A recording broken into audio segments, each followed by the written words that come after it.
Welcome to Sethu Chitra kitchen.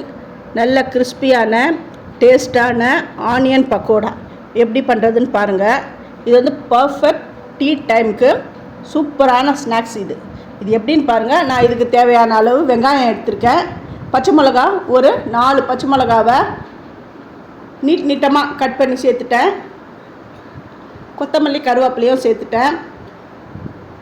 இது வந்து ரொம்ப ரொம்ப ரொம்ப ஈஸி. இது டக்குன்னு செஞ்சிடலாம். கடலை மாவு வந்து நான் வீட்டிலே அரைச்ச கடலை மாவு தான் நான் சேர்த்துருக்குறேன்.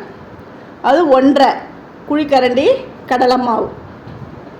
இதுக்கு வந்து 2 டேபிள் ஸ்பூன் வந்து அரிசி மாவு சேர்த்துக்கிறேன். அதாவது கடலை மாவு நம்ம எவ்வளோ சேர்க்குறோமோ அதில் பாதி அரிசி மாவு சேர்க்கணும். பெருங்காயம், சோம்பு, மஞ்சப்பொடி, மிளகாய் பொடி, ஏற்கனவே நான் இதுக்கு தேவையான அளவு உப்பு நான் சேர்த்துட்டேன்.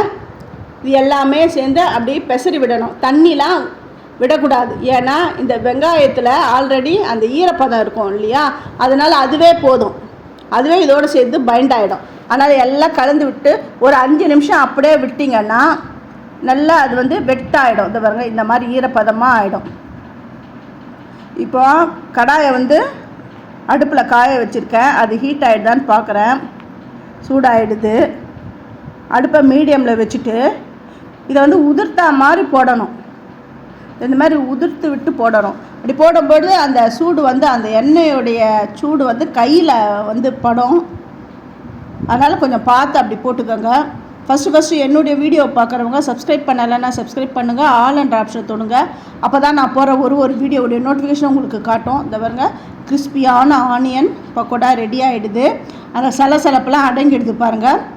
இப்போ நான் இதெல்லாம் எடுத்துட்டு அடுத்த பேட்சை நான் போடுறேன். ரொம்ப சூப்பராக இருக்கும் இது. நீங்கள் வந்து இந்த ஸ்வீட் கடையில் இந்த டீ கடைலாம் வாங்க போனீங்கன்னா, அதாவது ஒரு 100 கிராமு ரொம்ப ஜாஸ்தியாக இருக்கும். 30 ரூபாய்க்கு மேலே அப்படி இருக்கும். இதெல்லாம் ஸ்நாக்ஸாக கொஞ்சம் வாயில் போட்டு சாப்பிட்டாலுமே திரும்ப திரும்ப சாப்பிட்ணும் போல் இருக்கும். நீங்கள் கடையில் வாங்குறதோடைய நீங்கள் வீட்லேயே நீங்கள் செய்யுங்க. ஏன்னா நம்ம வீட்டில் செய்யும்போது ஒரே எண்ணெயை நம்ம யூஸ் பண்ணுவோம். இப்போ நீங்கள் கடையில் போய் வாங்கினீங்கன்னா அவங்க வந்து திரும்ப திரும்ப அதே எண்ணெயை யூஸ் பண்ணி செய்வாங்க. அது வந்து நம்ம ஹெல்த்துக்கு சரி கிடையாது. இது சட்டுன்னு செஞ்சிடலாம். இதை அப்படியே கலந்து விட்டு எண்ணெயை காய வச்சு கடகடன்னு பொரிச்சிடலாம். மிஞ்சி போனால் இது 10 நிமிஷத்துக்கு மேலே ஆகாது. சூப்பரான கிறிஸ்பியான ஆனியன் பக்கோடா ரெடி. தேங்க்யூ.